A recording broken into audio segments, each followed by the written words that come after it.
My in-laws said I didn't deserve my late husband's company. They forgot whose name was on the patent. My in-laws arrived 48 hours after the funeral, with sympathy, flowers, and a hostile agenda.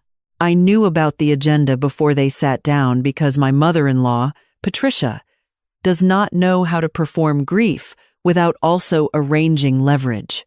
She has the kind of face that can hold tears and calculation at the same time without visible strain. My husband, Owen, had been dead 6 days. 6, and already they were discussing continuity. Continuity is a lovely word when used by decent people.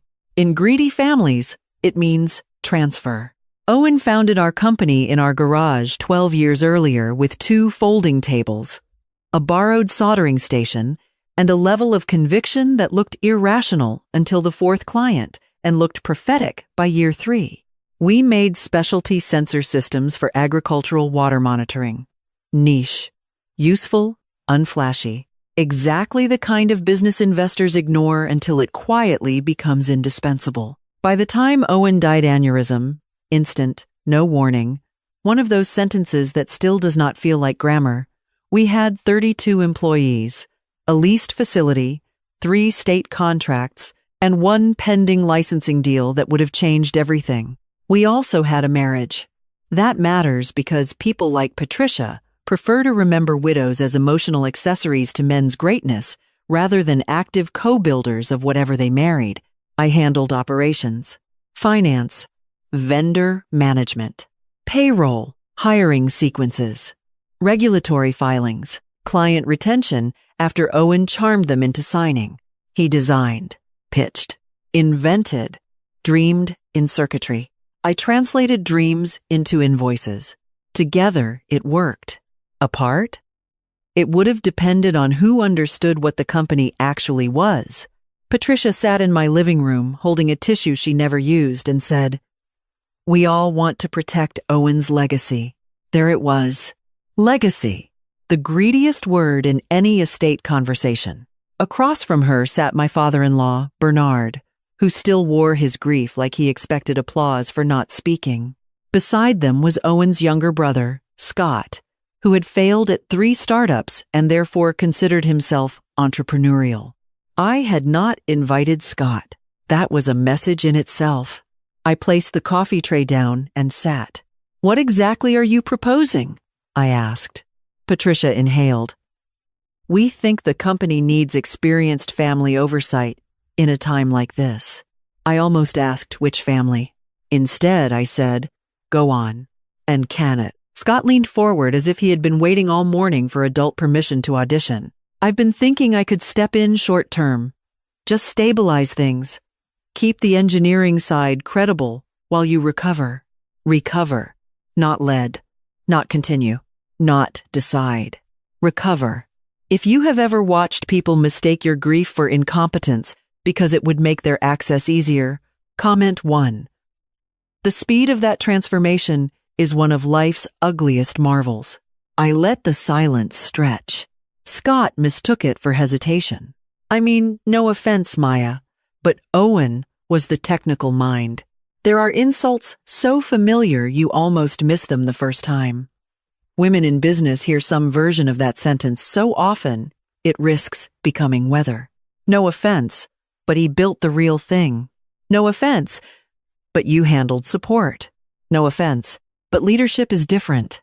No offense, but we mean the complicated parts. I folded my hands and looked at Patricia.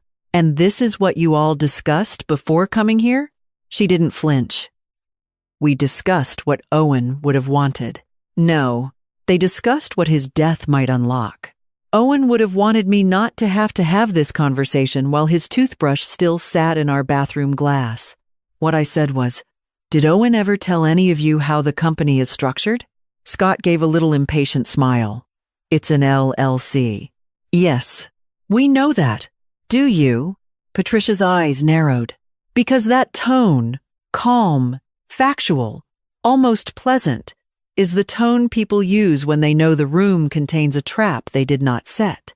The company was indeed an LLC, a very carefully built one.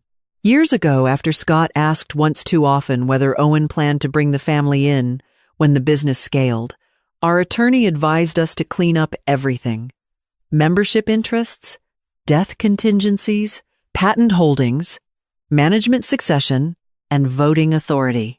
Owen hated administrative work the way some artists hate taxes, morally, aesthetically, energetically. So I handled it. Every line, every schedule, every signature. The operating agreement named me as automatic managing member upon Owen's death or incapacity. The licensing IP, however, was even more interesting because the core patent family, those beautiful, temperamental little water monitoring systems that everyone referred to as Owen's genius, was not held by him personally, nor by the company. It was held by a separate intellectual property trust. Primary rights holder? Me. That surprise people enjoy telling afterward, "You mean it was in your name the whole time?" always makes me laugh. Yes, because I paid for the first filings out of an inheritance from my grandmother when we were too cash poor to do it properly any other way. Our attorney recommended holding the IP separately for protection and licensing flexibility. Owen agreed immediately because he trusted me more than he trusted market conditions, and because, unlike certain members of his family, he understood that contribution is not always the person standing at the whiteboard. I stood and went to my office. When I came back, I carried one folder. Not thick, not theatrical, just enough. I laid out the operating agreement first, then the IP trust summary, then the management succession resolution signed 3 years earlier, then the patent holding documentation. Scott read fastest and understood slowest. Patricia understood faster than she wanted to. Bernard finally spoke. "Owen did this?" "Yes." Patricia's voice got very quiet. Without discussing it with us, I looked at her. "Why?" I asked. "Would my husband discuss his company ownership with people who do not own his company?" That was not a kind sentence. It was a necessary one. If you're still reading, comment 1. This is the part where entitlement meets paper and starts blinking. Scott recovered first, predictably. "This doesn't mean you can run it." "No," I said. "It means I already am." And I was. Had been for years, if we're honest. Payroll still went Friday. Clients still needed shipment updates. Engineering still needed purchasing approvals. The pending licensing deal still required due diligence. Grief does not stop ACH transfers. They left angry. Patricia kissed my cheek on the way out, which somehow made the whole encounter more reptilian. Then they escalated. Of course they did.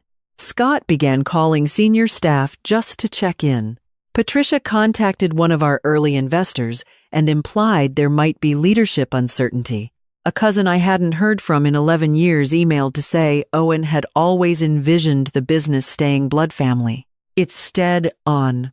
I read that sentence 3 times and wondered whether marriage had become fictional while I was doing payroll. The investor call annoyed me most.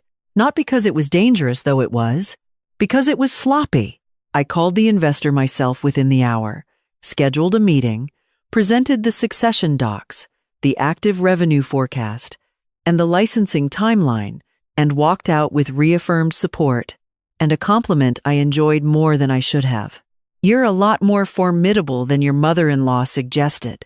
Yes, I had noticed. Then came the board-style intervention, though we had no formal board, just an advisory group with opinions and cufflinks.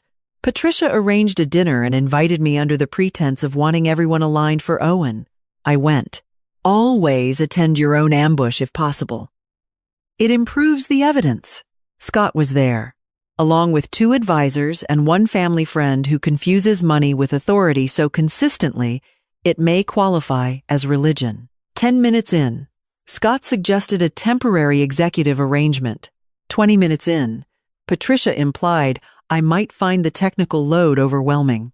30 minutes in, the family friend asked whether licensing decisions should perhaps be guided by those with a longer surname connection to the founder. I actually laughed at that. Then I took out the final piece they had not yet considered. The pending licensing term sheet included a personal inventor representation clause tied to the patent trust governance. In plain English, no Scott, no Patricia, no family oversight committee. This grasped no transfer without my signature and trustee affirmation. And because Owen had recorded a founder continuity video for the licensing party 2 months before he died, something he did because he hated formal memoranda and loved a camera more than any engineer, should the room then got to watch my husband, very much alive on screen, say, "If anything happens to me, Maya's the one who knows what this company is, not just what it makes what it is. Follow her lead." Opus. That was the end, though not the end they wanted. Patricia cried for real then. I believe she loved her son. I also believe she loved proximity to what he built. Those are not mutually exclusive truths, and family pain is often least bearable when it contains both. Scott stopped calling after our attorney sent a courtesy notice reminding him that unauthorized representations to staff or partners could create liability exposure. He hates paperwork the way mediocre men often do, not morally, just because it prevents improvisation. The licensing deal closed 4 months later. We grew, cautiously, correctly, without family oversight. I named the new testing wing after Owen, and the patent library after my grandmother, Ruth, because without her money, there would have been no first filing, and because women who fund beginnings almost never get plaques. Patricia and I are civil now. That is the word for what remains when affection and access have been surgically separated. Every year on the anniversary of Owen's death, I go into the lab alone before everyone arrives. I stand by the prototype wall. I touch the edge of the first ugly casing we ever built in the garage, and I remember him saying, once, when the company was still just wires and faith, "They'll think I'm the inventor because I talk louder. But you're the structure." He was right. And when people came for his legacy, they discovered structure is much harder to remove than a grieving widow.